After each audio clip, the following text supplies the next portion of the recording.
Soc investigadora predoctoral en Ciència i Tecnologia dels Aliments i faig la meva recerca entre Agrotècnia i la Universitat de Lleida. Soc estudiant de doctorat a l'Institut Català d'Investigació Química de Tarragona. Soc microbiòloga de formació i actualment faig feina a l'Institut Català de Recerca del Agua. Soy una física de partículas experimental y estoy aquí en mi oficina del IFAI. Vaig estudiar bioquímica i ara som a l'IR de Barcelona fent un doctorat en càncer de mama metastàtic. Soc investigadora en formació al Centre d'Estudis Demogràfics. Vaig decidir fer-me científica perquè la curiositat sempre ha marcat la meva vida. Estic investigant nous materials orgànics per la seva aplicació en cel·les solars. Jo vaig entrar en aquest món perquè m'encantaven les ciències i tenia curiositat per saber com funciona tot el món que ens envolta. M'agrada pensar que allò que faig un dia retornarà a la societat. Penso que des del coneixement és una manera de contribuir a un món millor. Lo que más me encanta de ser física de partículas hoy es que puede que en cualquier momento aparezca un descubrimiento de una nueva partícula y eso establezca un antes y un después en nuestro entendimiento.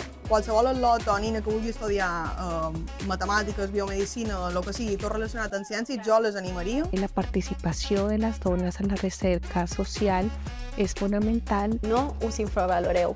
Sou capaces encara que dubteu, sou valioses encara que tingueu por i teniu tot el dret del món de formar part de la ciència. Us animo moltíssim a que entreu al món de la investigació. Olvidarse del miedo, olvidarse de lo que piensen los demás.